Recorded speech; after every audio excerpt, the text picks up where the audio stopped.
એ ગીત અવશ્ય લેતા હોય, કારણ કે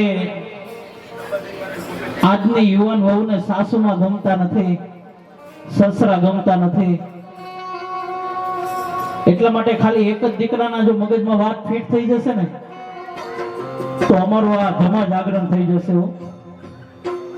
કારણ કે આ મા બાપે ક્યારે પણ ન થયું હોય ને એવું પોતાનું પેટ જ પોતાને નડે છે મારા બાપ.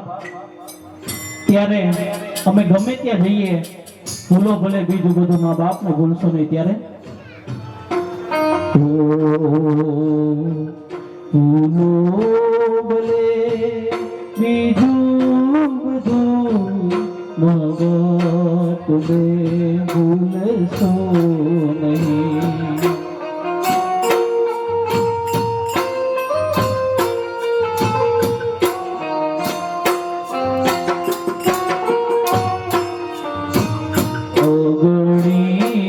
છે ઉપકારી ના એક સરસો નહીં.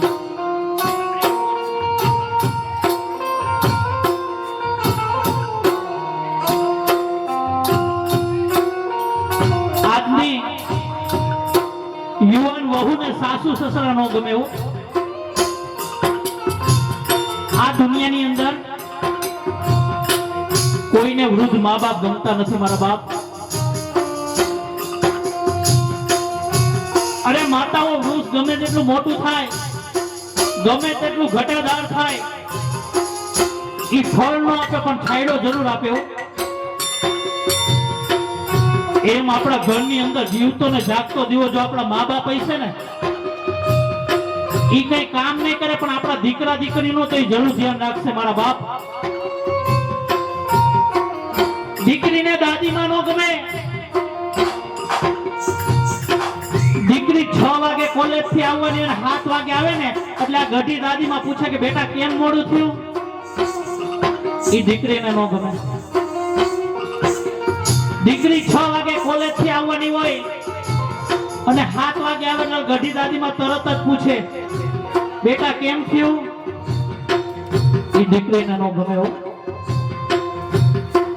અરે કોક નો ફોન આવે ને તો અંદરની રૂમમાં જઈને ઝીણી ઝીણી વાતો કરતી ઓલી ગઢીમાં સાંભળી જાય ને તો તરત જ પૂછે કે બેટા કોનો ફોન હતો. એ દીકરીને નો ગમે. તરત જ એના પપ્પાને ફરિયાદ કરે, પપ્પા દાદીમાં ટક ટક કરે છે, પપ્પા દાદીમાં મને ગમતા નથી પપ્પા. દીકરી તરત ફરિયાદ કરે. નહીતર આની આ દાદીમાં છે ને બિચારું દીકરીના ભવિષ્ય આટલું કેટલું પણ દીકરીને ન ગમે. બાકી આવા કરોડો રૂપિયાના બંગલા પણ જે ઘરની અંદર જીવતો ને જાગતો દીવો જેના મા બાપ નથી ને, એ બંગલો નહીં પણ શમશાન સમાન છે મારા બાપ.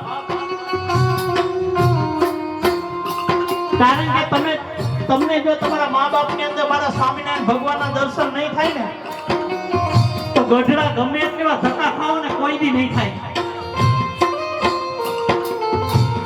જો તમારા મા બાપ ની અંદર મારા દ્વારકાધીશના દર્શન નહીં થાય ને તો દ્વારકા ગમે એટલી વાર ધક્કા ખાઓ ને કોઈ દી નહીં થાય. કારણ કે ભગવાન થી પણ જો એક ડગલું આગળ હોય ને તો એ આપણા મા બાપ છે મારા બાપ. એની સેવા કરી લીધી ને એના